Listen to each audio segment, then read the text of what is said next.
Hello everyone, welcome back to another video. We're going to be talking about the Ecoflow Delta 2 Max again. So for the last 6 months, I've been using the Ecoflow Delta 2 Max as my only electrical source, and it has actually been doing a very fantastic job.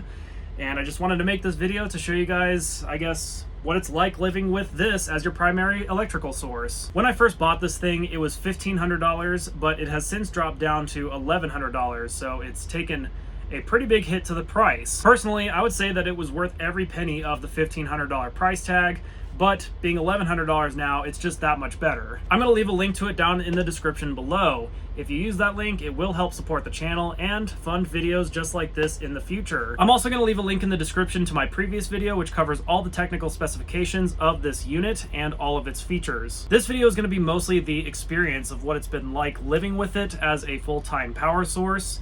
And we are going to throw in some technical specs as well, but not nearly as in-depth as my previous video. So the reason why I got one of these all-in-one units instead of doing a DIY solar system for my bus build primarily was for the convenience of it. I can just grab this, take it and go. I can take it to work with me. And for the last 6 months, it's replaced my Honda 2200i inverter generator that I use at work. And it saved a whole lot in gas. I'm not sure if it saved quite $1,500 worth of gas, but at least a couple $100. It has no problem at all running chop saws all day, charging drill batteries, running lights and sound equipment all night long. This thing is a beast. So if you're going to be using this for work, whether that's special effects like me or construction, it works surprisingly well, a whole lot better than I expected it to, and in the future I would buy another one of these instead of a gasoline generator. So far it's run everything that I've needed with no problems at all, including running the heat all night long. I'll have the mini split. I'm sorry, my cat is rubbing on the tripod here. Yes, including the mini split, it'll run the heat all night long if I have it set on the lowest setting and in eco mode. I should mention that I do have my bus pretty well insulated. I have eco brick material in my walls, and it's working actually quite a bit better than I expected it to. But it's been doing a really good job at keeping the heat contained. And this thing doesn't have to run very often. It only runs maybe 5 to 10 minutes, and then it's off for about 30 minutes. All in all, the total power use of the air conditioner is significantly less than the total capacity of this thing. Usually I wake up in the morning with 20 to 30% battery left. In the summertime, it also had no issue running the air conditioner all day long, and on top of that, it was also able to pack some energy back into the battery. So that is working very well as well. When I first got this unit and I did a capacity test, it put out 1.84 kilowatts on the AC outlets. And there is going to be some loss in conversion there, so it's not going to be a perfect 2 kilowatts from the AC outlets. But measuring it now, it is down to, I have to refresh myself here, 1.78 kilowatts, which is only about a 3% degradation rate. If you know anything about lithium batteries, that is incredibly impressive. And if you don't know anything about lithium batteries, typically what happens is they wear out really fast when you first get them, and then they kind of level out, and then right at the end of their life, they tank really fast again. Okay, well, my cat just was begging for attention here. Anyway, so with this last 6 months, we're going to be on the sharpest decline for the battery, and now it's pretty much leveled out. The fact that it's only degraded 3% is incredible, and it gives me a lot of hope that this thing is going to last me a very long time. I believe they said the warranty period was 5 years long, and given that, I don't doubt at all that the battery at least is going to last the full 5 years. If you're the kind of person that really enjoys apps, it does have an app that connects it as well. It shows you everything from power in to power out. Right now we're not generating a whole lot of power because it's super cloudy outside. It's actually snowing pretty hard right now. You can also see the state of charge, and if you tap on this, you can see more details about the battery here. Now, I just want to point out in this section that this is where the temperature is found. That's going to be important for one of my comments later. Overall, I've had really almost no issues with the app. It functions nearly perfectly. One downside with the app is it has unpaired itself from Wi-Fi 3 times, and I can't figure out why it's done that. It's only been 3 times in 6 months though, so it's not like, you know, an everyday thing, but it's still kind of annoying to have to repair it once in a while. Aside from that, I haven't had any issues with it. It's never given me any kind of glitches or errors or any problems. It's always just reliably worked, and even when I'm away from home or working or whatever, I can just monitor my solar electric system and make sure everything's still doing okay. It's super handy that I can use this away from home, because if, say for example, I am leaving the cats in the bus, I can just check to make sure that the air conditioner is still running or the heat is still running. Or if I forgot to turn the air conditioner off or down, I can change all that in the app here. Well, I can't turn it down, but I can kill the power if I really needed to. I've seen a lot of questions online asking about how long do refrigerators last on this thing. And I have just a little apartment-sized refrigerator. It's not a very big one. It's like a big mini fridge. And I also have an ice maker. Those two things are both running 24/7, and I would say that together they probably use about as much power as a like medium to full-size fridge. Maybe not quite a full-size fridge, but like a step bigger than what I have. With no electricity going into the battery, and it's only pulling from the battery, this thing lasts about 4 days running just the ice maker and the fridge. There's also a handful of other things plugged into it during this time too, like my mobile hotspot, my light over here, my phone charger, my laptop charger, but these are all very small loads. My point being is that in an emergency situation, you'll have roughly 4 days worth of refrigeration power from this thing. So I do want to talk about some tips and quirks with this thing that I had to sort of learn or adjust to make it a little bit easier to live with. First of all, if you have the AC outlets turned on and there is nothing being pulled from them, it'll use about 12% of the battery every 24 hours. So if you're not using any electricity or if nothing is plugged into it, you should turn off the AC outlets, and that'll save you a tremendous amount of electricity, especially if you have a few cloudy days in a row. Another thing I noticed, which kind of stumped me at first because there's no indicator in the app that this is happening, but at some point it started showing that there was solar power coming into it, but when you look at the actual percentage, nothing was happening. It would sit there all day long at 900 watts coming in, and the battery percentage didn't change at all. So this is one of the things that I thought was a problem, but it's not a problem. It's just not very well explained. If you look in the instruction manual, it says that this thing operates down to 30 degrees. So if you go into the app here and you tap this little ball, if you look at the temperature here, if it's under 30 degrees, it will not charge, but it will still show an input wattage, which is kind of weird. So the battery does have to stay above 30 degrees if you want it to charge. And the way I've kind of gotten around this so far is I'll just put a 200 or 300 watt load on it for a couple minutes, and it seems to warm it up enough to start charging. So I was considering maybe instead what I might do is get a reptile heater or something to that effect and just build a box to put around it so that it's insulated. And basically just the reptile heater keeps it nice and warm, so I don't have to have the heat going all the time. I also want to talk about solar reserve. So if we go into energy management here and we can turn on backup reserve,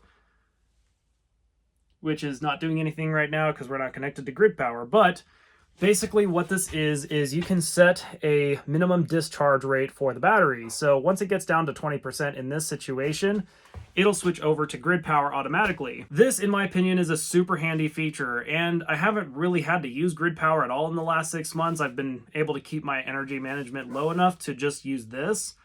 But there have been 2 or 3 times where I connected up to a pole or just connected up to a family member's house or something like that. So when you set this, it'll use your solar energy before it pulls from the grid.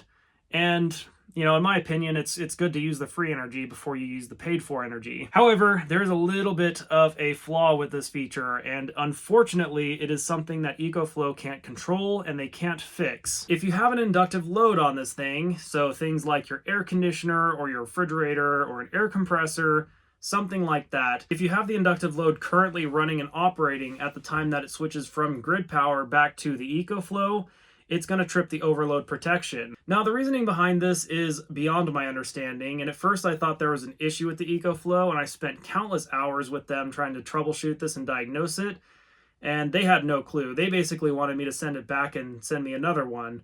But reading it online, it seems like a lot of people have this issue, and it's always with an inductive load. So researching that a little bit more, I don't fully grasp the concept as to why that happens. I don't understand it enough, but it is related to the inductive load. So if you're going to be using this specific feature with an inductive load, just keep in mind it's not going to work. But it will work for everything else. Like if you want to use it as a solar-powered computer that switches to grid power whenever there's not enough solar, or if you want to run some lights or charge some batteries, those things would be perfectly fine with this feature. Another weird quirk that I had to get around because I have an electric car is this is not grounded when it's not connected to the grid. So my resolution for this is probably not the proper way to do it, and I can't say that it's safe because I don't know if it is, but in my experience so far it's worked. What I did is I just bonded ground and neutral inside the electrical panel here, and all you electricians are probably furiously typing away in the keyboard that that's not okay.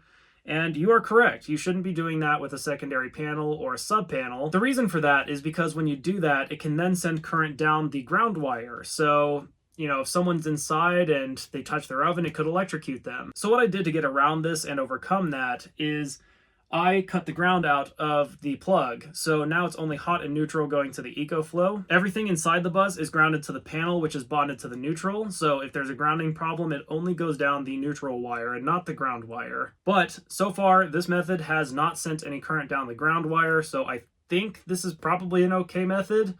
Do it at your own risk. If you burn your house down, it's not my fault. I also want to talk about some things that have been pretty annoying about this thing. Specifically, the 12-volt output, I think, is my number one issue with it. The 12-volt output is not stable. It kind of fluctuates between 11 and 13 volts, which is a pretty big range. So what I did is I wired everything 12 volt to the 12-volt output on this, and my intention was to just use that for my 12-volt electricity, primarily the lights. But when I turn the lights on, this voltage fluctuation causes them to flicker, and it gets really annoying. So what I was planning to do is just get a car audio capacitor and putting it in line with the circuit here so it kind of evens out the voltage and stops the flickering from happening so much. But what ended up working on accident is I put a computer fan in the back poop box over there to exhaust all the fumes out the back, and apparently the inertia from that is enough to stabilize it. So all the lights are not flickering anymore, at least when the fan is running. So that's my solution for now. If we put more of a load on the 12-volt system, then I might still have to go with the capacitor route, but we'll cross that bridge when we get there. This last one is not a problem yet, but I can definitely see it being an issue in the future. And the fact is, this thing, all the basic features work just from buttons on the unit itself. You don't need the app for it to work. You can turn it all on and off if you want to, just from the unit. However, there are some more advanced features that you can only set in the app. For example, like a charge limit or discharge limit or the backup reserve. And there's really no way to turn this off or on with the unit itself. Those can only be set with the app, and there is no way to mess with them on the unit itself. And a lot of you guys are probably thinking that's not a huge deal, but it kind of is a big deal. Recently, there's been a lot of electric car charger manufacturers who've been going out of business, and their chargers are app controlled. So when they go unsupported and they stop updating the app, then the chargers turn into a brick, basically. A few years ago, when LG was making cell phones, they pushed out an update that bricked basically every single LG phone in existence and forced every single one of their customers to get a brand new phone that day. So, knowing that things like that can happen, and not only can they happen, they do happen frequently, I am concerned that I'm going to set a charge or a discharge limit on this thing, and then overnight one day they're going to go bankrupt, or they're going to stop supporting it for some reason, or whatever the case is, the app stops working, and now suddenly it's permanently stuck to 50% or whatever. So it isn't a problem yet, but it's definitely something that I feel like is likely to happen in the future, like 10 or 15 years down the road when, the Delta 59X is available or whatever, and this thing is just so obsolete. I just can't help but think that that's going to happen. So overall, what do I think about the Ecoflow? I think that this was an excellent choice. I think I literally could not have made a better choice with this. Even if I built my own system, I think it would have been very inferior to this. Definitely feel like I made the right choice here, and it works very well for supplying power 24/7 if you're living in a bus like this or just not using a whole lot of electricity. I got a lot of comments on my last video asking why did I not compare it to a Blue Eddy or a Jackery or another battery brand, and the simple reason is I'm broke. I'm not rich like some of these YouTubers, so I can only afford one of these things. And trust me, I did an extensive amount of research before I purchased it, so I was very, very sure that this was probably the best choice before I even made the purchase. And trust me, I want to make videos like that in the future, so if you like this video and subscribe to my channel down below, you'll definitely get me closer to that goal, and you'll help fund videos like that. Have a great day, everyone. We'll see you in the next video.